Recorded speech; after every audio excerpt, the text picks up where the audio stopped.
aí, minhas turmas, beleza? Tudo bem? Como é que vocês estão? Hoje nós vamos continuar nossa aula, nossa aula de Direito Processual Civil. Para quem não me conhece, meu nome é Rosenberg Alencar, sou professor de Introdução ao Estudo de Direito e de Processo Civil, ok?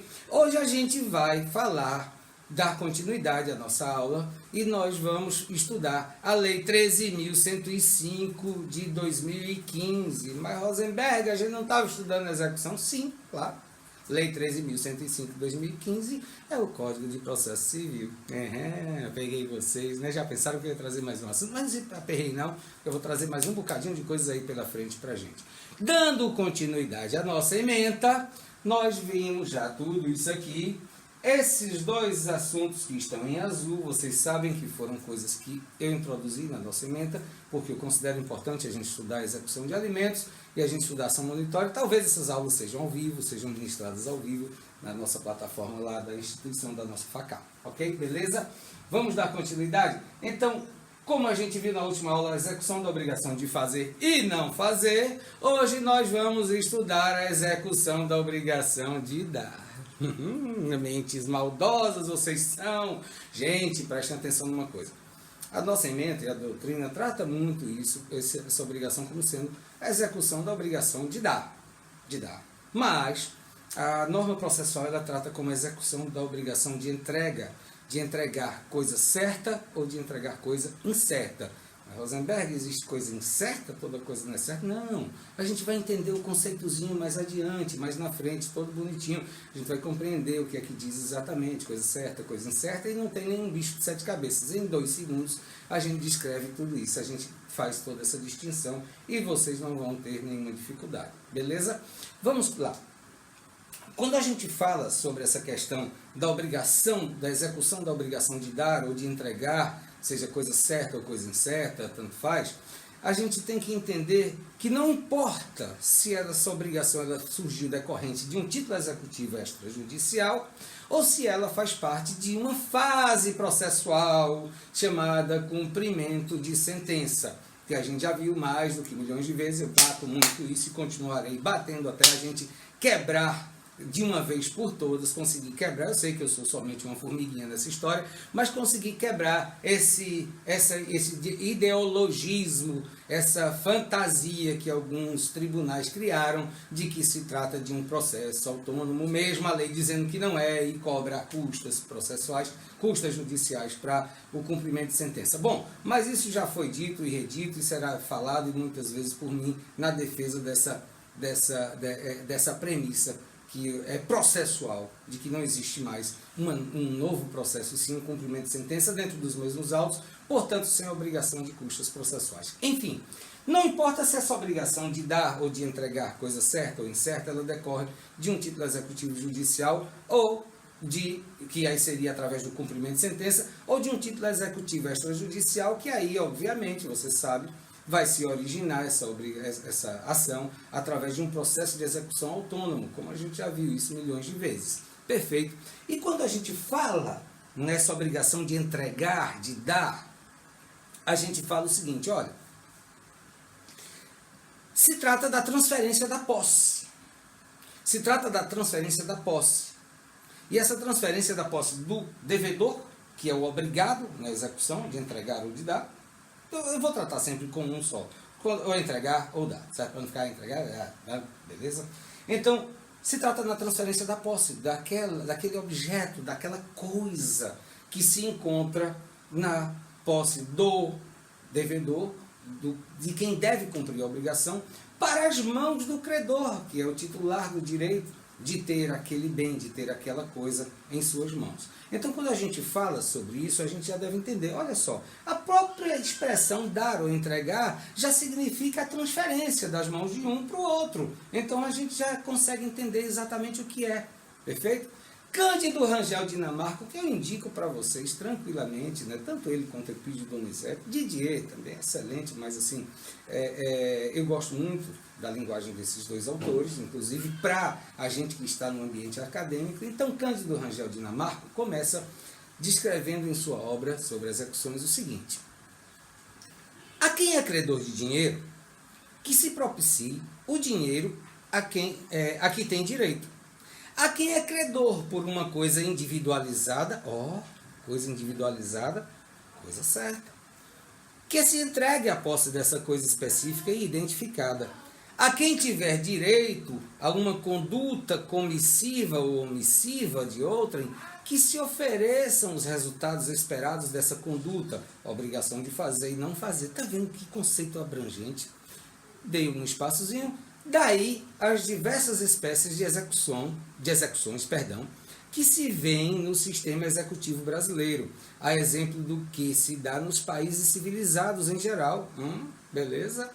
No sistema desse país, essas variadas técnicas executivas desenvolvem-se conforme o caso na fase de cumprimento de sentença ou nos processos executivos autônomos. Ótimo, beleza? Está dito aí.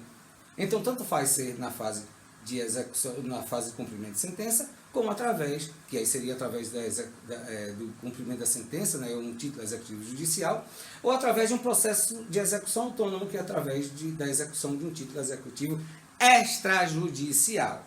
Perfeito? Vamos pular, turminha? Vamos embora? Continuar com mais alguns conceitozinhos, que agora eu continuo com Cândido, e depois Elpídio, e Cândido nos diz o seguinte: quer quando realizada em uma fase processual, que é a fase de cumprimento de sentença, quer quando incluída em um processo autônomo, e aí traz os dois artigos, né, os 538 e o 805, e seguintes, claro, a execução para entrega realiza-se, como o nome indica, com o objeto que propicia a quem tem um direito à posse de coisa específica que ele tem o direito de receber. Cândido Rangel Dinamarca. Observem que a gente fala sobre a transferência da posse. Perfeito? E aí Elpidio Donizete conceitua da seguinte forma: a execução para entrega de coisa, automóvel, fazenda, constante do título extrajudicial, já está falando sobre a execução autônoma, desdobra-se em execução para entrega de coisa certa e execução para entrega de coisa incerta. Tanto em uma quanto em outra, a prestação estabelecida no título executivo extrajudicial é de dar, prestar ou restituir. Perfeito? Elpidio Donizete, ou Didi para os íntimos. Um dia ainda irei ver, quem sabe, iremos.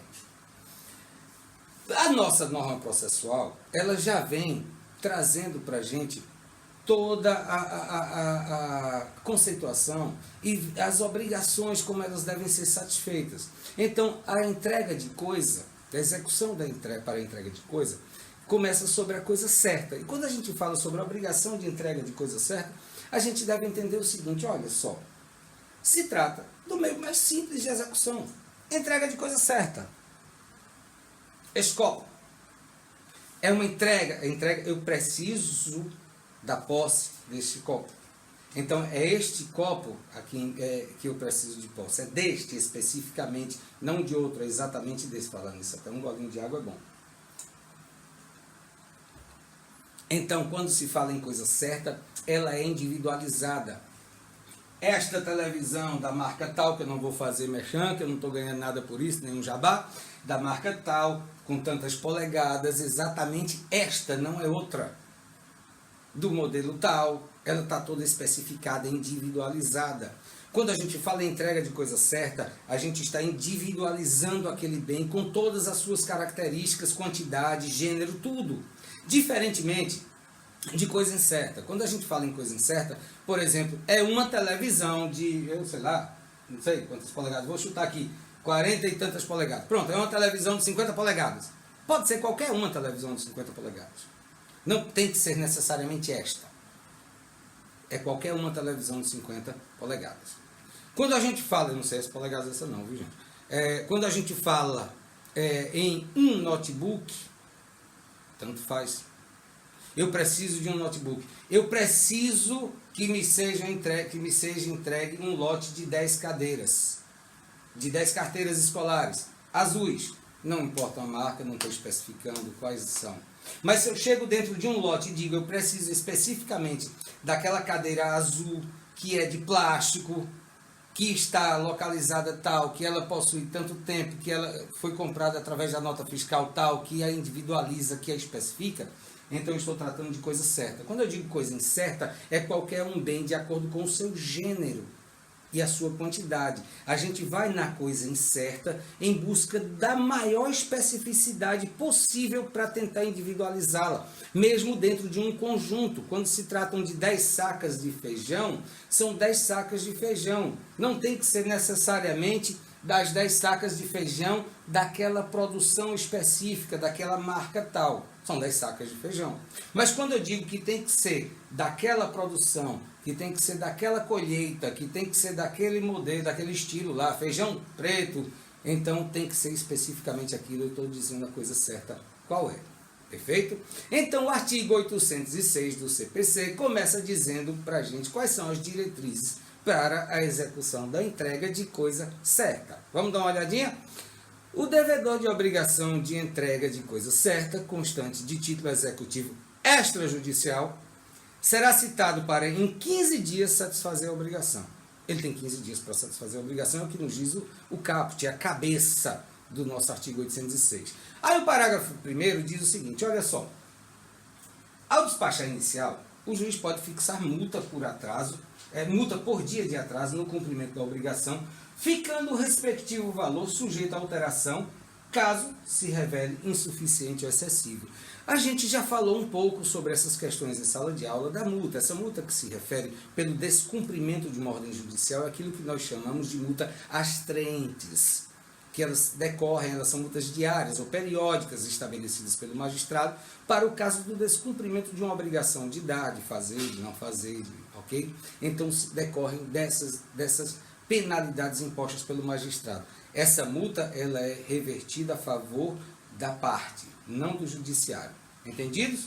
Parágrafo 2º nos diz: do mandado de citação constará ordem para emissão na posse ou busca e apreensão, conforme se tratar de bem imóvel ou móvel. Bem imóvel, emissão na posse. Bem imóvel, busca e apreensão, se for o caso, certo? Porque também pode haver o depósito do bem, aí é a situação que a gente vai se verificar mais adiante. Conforme, certo? Cujo cumprimento se dará de imediato, se o executado não satisfizer a obrigação do prazo que lhe foi designado. Vamos debulhar o milho, vamos entender o caput, a cabeça desse nosso artigo. Ele está dizendo o seguinte, olha, em 15 dias, o magistrado vai determinar que em 15 dias se faça a entrega da coisa. Mas se não fizer, o magistrado já poderá, ali na inicial mesmo, veja só, fiz questão de frisar, poderá, não significa dizer que ele vai fazer, então ele não está distrito, ele não está obrigado a fazer isso. Então ele poderá fixar uma multa por descumprimento dessa obrigação. Ele pode fazer, ele pode indicar, especificar o pagamento de uma multa por dia de atraso no cumprimento dessa obrigação. E ainda diz mais adiante o seguinte, olha só, se dentro daquele prazo de 15 dias, a parte executada não satisfizer a obrigação, não cumprir com o seu compromisso, com a sua obrigação de entregar a coisa, seja certa ou incerta, o magistrado vai estar determinado já no mandado pelo magistrado a obrigação de que a parte seja emitida na posse, se tratar de um bem imóvel, ou que haja a busca e apreensão do bem em se tratando de um bem móvel.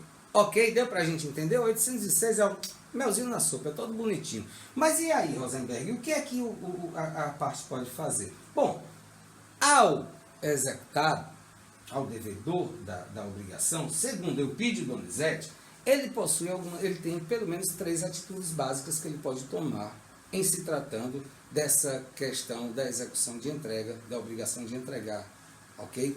Quais são elas? Primeira, a mais simples, a mais direta de todas. Como a gente viu, quando se trata de coisa certa, é uma obrigação, é uma execução simples, porque ela já está especificada, já está delimitada, já está toda bonitinha, basta fazer. Então, a primeira atitude que ele pode tomar é justamente entregar a coisa. E aí eu pedi Donizete, ele nos diz o seguinte, vamos ler, isso aqui é tudo conceito dele, não tem nada meu aqui nesse slide não. Tanto que eu botei lá, puro Eupídio Donizete. Neste caso, lavra-se o respectivo termo e a execução é extinta. Claro, ele cumpriu. Beleza. Dentro do prazo lá de 15 dias, segundo o caput do 806. Exceto se o título estabeleceu o pagamento de frutos e ou ressarcimento de prejuízos, bem como se houver a incidência de multa em decorrência de a entrega da coisa não ter sido efetuada no prazo, hipóteses em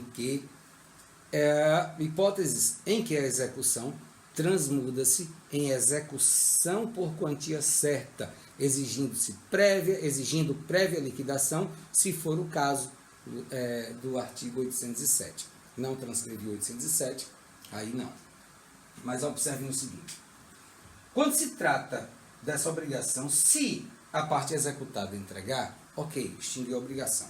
Mas, se ela entregou fora do prazo, ou se havia multa, ou se havia frutos para poder serem apreciados, aqueles frutos, se eles iriam para o exequente ou para o executado, a depender da situação. Então, tudo isso tem que se passar por uma fase de liquidação de sentença. Houve o cumprimento da obrigação? Houve. Mas se havia multa, então vai ter que se liquidar para que possa exigir a transformação daquela obrigação de entregar coisa em uma obrigação de pagar quantia certa. Porque quando se trata dessa multa, dessa penalidade ou desses frutos que serão observados para quem serão entregues, quando se trata desses fatores, o que a norma processual nos diz, o que a boa doutrina nos fala, é exatamente isso. Você vai ter que transformar aquela obrigação que antes era só de entregar a coisa, em agora uma obrigação de pagar, e de pagar quantia certa contra devedor solvente, perfeito? E aí essa obrigação transmudada dessa forma vai necessitar de que haja uma liquidação de sentença para que você possa promover o prosseguimento dessa execução, que não foi extinta só com a obrigação da entrega, somente com a entrega, porque se foram geradas outras obrigações em decorrência disso.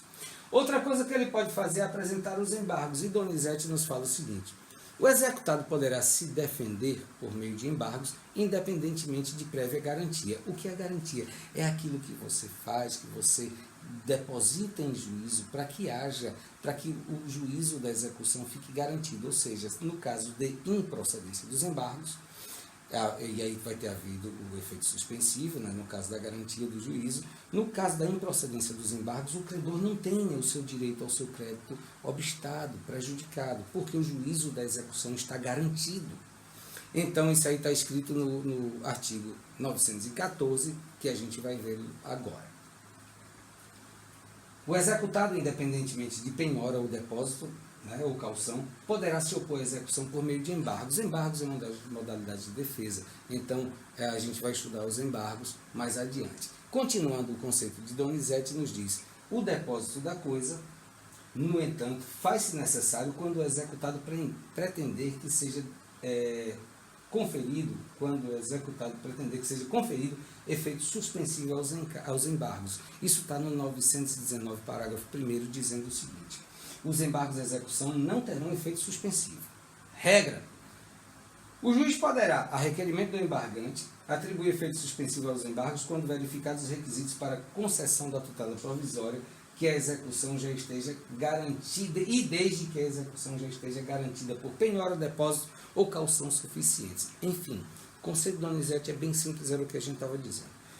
Opôs os embargos, sem garantia do juízo, não haverá o efeito suspensivo, salvo se, a requerimento da parte, o juízo entender que poderá atribuí-los. Mas a forma que você tem para garantia, para ter a suspensão para ter o efeito suspensivo dos embargos, a suspensão da execução através dos embargos, é garantir o juízo através do depósito ou calção.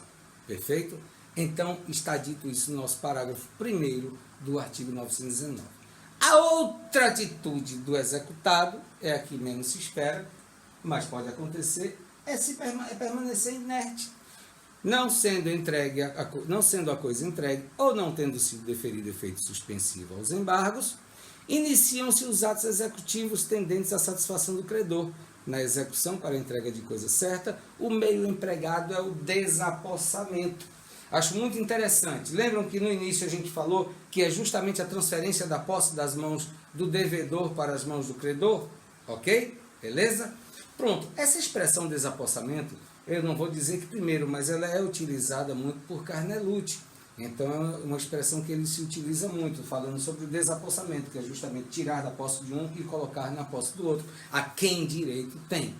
Bonitinho esse negócio? Vamos pular, deu para vocês entenderem muito bem isso, né? Ok? Pulando esse slide que a gente já viu, agora a gente vai falar sobre o 807, que eu não havia transcrito naquele momento. Então, 807 nos diz o seguinte: se o executado entregar a coisa, será lavrado termo específico e considerada satisfeita a obrigação, prosseguindo-se a execução para o pagamento de frutos ou ressarcimento de prejuízos. Quando a gente viu isso lá na primeira obrigação do devedor, na primeira atitude do devedor, a gente viu o seguinte: olha só, entregou a coisa, não tem nenhuma multa, não tem nem frutos, nem nada para se rever dessa execução, então a obrigação está extinta.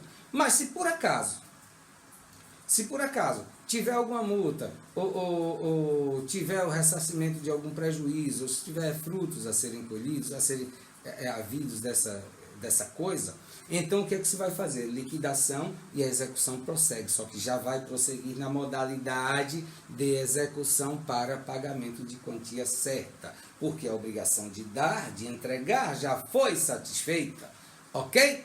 Vamos embora? Essa observação disso aí vai depender muito da relação jurídica, do direito material em que se estabeleceu a relação. Vocês dão uma lida isso aí no material, no nosso slide que está disponível lá na plataforma Moodle, ok? Da nossa instituição, da FACAP. Vamos embora? 808. O 808 ele traz uma situação que não é muito inusitada. Muitas vezes a parte, para se ver livre de uma execução, ela pode simplesmente alienar a coisa. Pode se desfazer daquele bem pensando que está livre da obrigação. Pode acontecer. Não são poucos os casos em que, por exemplo, havia um carro em que ele estava com atraso de pagamento, ou que ele tinha sido dado como garantia de alguma coisa, mas não havia nenhuma constrição, nenhuma restrição lá nos órgãos de trânsito, não havia nada que impedisse a alienação, pelo menos aparentemente. E aí a parte foi lá e pimba, vendeu. Vendeu, sabia, bom, eu não vou ter como cumprir aquela outra obrigação que eu dei esse carro como garantia. E de repente o terceiro lá de boa fé, ou não, mas de boa fé, foi lá e adquiriu aquele bem. E aí o que é que acontece? Aquele terceiro ele é prejudicado. Então o 808 ele nos diz o seguinte: olha só, alienada a coisa, será expedido mandado contra o terceiro adquirente, que somente será ouvido após depositá-la.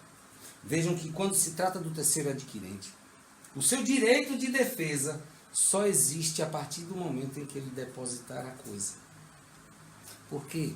Porque vai tentar se provar se houve boa ou má fé nessa questão, para tentar ver se configura aquela situação da fraude à execução, que é inclusive prevista como crime no Código Penal, ou se há fraude contra credores. Como o credor é menor do que o Estado, então não é tratado como crime, mas é um ilícito civil.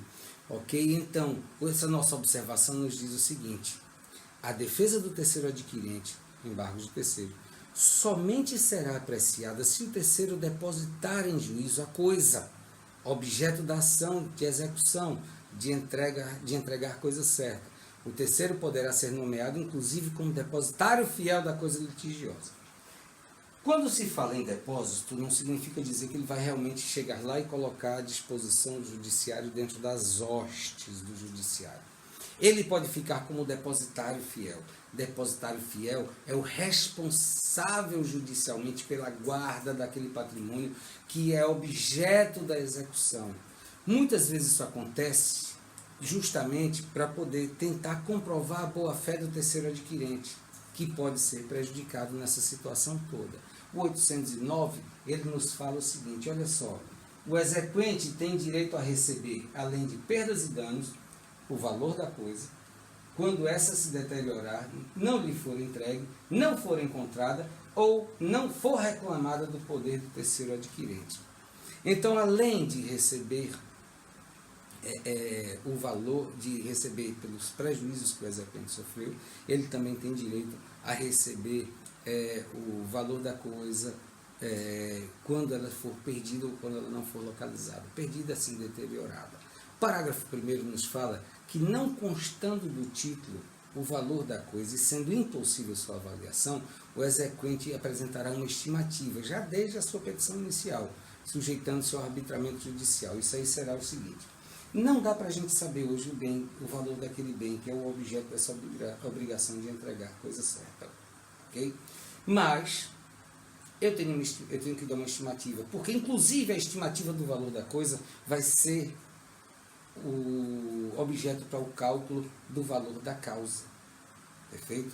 Vai ser o objeto do cálculo do valor da causa. Então, essa estimativa eu tenho que apresentar. Mas se eu apresentar a estimativa muito abaixo ou muito acima, se ela for excessiva ou insuficiente, o magistrado pode suprir essa minha deficiência em não saber mensurar o valor da coisa e ele arbitrar judicialmente. E aí o que é que se diz no parágrafo 2º? Que isso tudo vai ser apurado em liquidação de sentença. Ok? Bonito isso aí para nossa cara. Vamos embora? 810, para a gente dar uma continuidade, começar a terminar, que já está terminando, bebê. Vamos embora? Havendo benfeitorias indenizáveis feitas na coisa, por exemplo, ou por terceiros, de cujo poder ela houver sido tirada, a liquidação prévia é obrigatória. A gente já falou isso desde o início. Desde o início, quando a gente começou a ler aqueles conceitos lá de Donizete e de Cândido. Olha só, e até mesmo a própria norma. Gente, em se tratando de qualquer benfeitoria, ou de frutos, ou de qualquer coisa que seja feita para melhorá-la, certo? Ou pelo executado ou por algum terceiro, no caso do bem estar na posse de um terceiro. Então, tudo isso tem que ser liquidado para que haja o pagamento a quem é de direito. E aí o parágrafo único, nos seus 2 incisos, nos diz o seguinte: olha, havendo saldo, se for em favor do executado ou de terceiro, então o exequente ele vai ter que depositar ao requerer a entrega da coisa. Espera aí. Foram feitas benfeitorias. O cidadão comprou um carro e agregou patrimônio danado ali. Mais patrimônio do que vale até o próprio carro. Tem gente que bota som tão caro no carro que é mais fácil vender o som do que o carro. É verdade, mas paixões são paixões. Enfim, se houver feito alguma benfeitoria e ele quiser aquela coisa, para que ele possa recebê-la, para que ele possa requerer, ele tem que primeiro que garantir que aquele saldo que é a favor do executado ou de algum terceiro seja recebido no futuro quando for extinta a obrigação. Então o que é que ele faz? Olha só, foi comprado isso, mas isso hoje se transformou num bem muito mais valioso de acordo com todas as benfeitorias que foram realizadas. Então, em razão dessa valoração, o meu era X, mas agora aquele bem vale X mais Y. Eu tenho que depositar em juízo aquele Y para poder garantir ao executado ou ao terceiro a sua percepção ao fim da execução. Aí sim eu posso requerer e obter a minha coisa, a coisa perseguida. O inciso 2º nos diz que se esse saldo for em favor do exequente, ele vai poder, dentro daqueles próprios autos, executar, cobrar aquela diferença daquele saldo. Perfeito? E essa observação é simples. Na execução para entrega de coisa certa, não há necessidade de garantia do juízo para oposição de embargos, como a gente já viu anteriormente. Ela devia até estar lá atrás e nem tanto aí. Mas vamos embora. O que importa é que está falado sobre coisa certa, vamos agora para coisa incerta. Nós já demos o conceito. Nós já demos um conceitozinho, uma exemplificação do que é. A coisa incerta ela é aquela que você vai tentar individualizá-la pelo seu gênero, por sua quantidade, o mais próximo possível do que seria ela, se certa fosse. Então ela é incerta porque você não consegue dar todas as características 100% para que haja a certeza daquele bem, para que haja a individualização completa daquele bem. Quando você diz, por exemplo, que você quer que haja a entrega de um sofá pela loja, que corresponda ao valor daquela compra, por exemplo, que você fez e não lhe foi entregue, ele pode entregar R$1.000, pronto. Ele pode lhe entregar qualquer sofá no valor de R$1.000. Porque você quer um sofá no valor de R$1.000. Mas se você disser que você quer exatamente aquele que você comprou, você está individualizando. Você está dizendo a cor, a marca, o modelo, o tecido, todas as especificações técnicas. Mas quando você diz que é um sofá de R$1.000, qualquer um deles que ele tiver à disposição vai servir. Então você não consegue individualizar quando você fala exatamente o seguinte: olha só, eu quero a entrega de 10 galinhas. 10 galinhas daquela granja. Quaisquer 10 galinhas, elas podem vir para você. Como eu estou falando em galinhas, pode ser fêmea, né? Então tá, quaisquer 10 galinhas daquela granja. Mas quando você diz, olha só, eu quero a entrega de 10 galinhas da raça tal, com a idade tal, poedeiras, ou pro abate, você está dizendo especificamente quais são as 10 galinhas.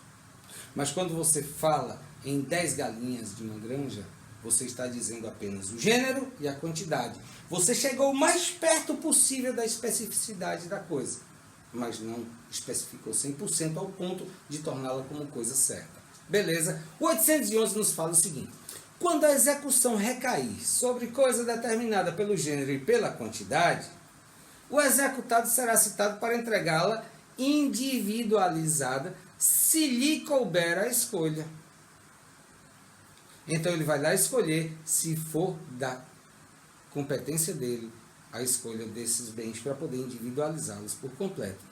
Agora, se a escolha couber ao exequente, já desde a petição inicial, ele já deve fazer individualização. Olha, eu quero 10 galinhas assim, assim, assim, assim, assim. Perfeito? Então, essa observaçãozinha que a gente colocou nos diz o seguinte: olha, se no título constar que o direito de escolha da coisa é do credor, este deverá individualizar a coisa já na petição inicial. Se não constar, o direito de individualizar será do devedor, mas somente com a anuência da outra parte, ou seja, do credor. Então, o que é que acontece nessa nossa observação?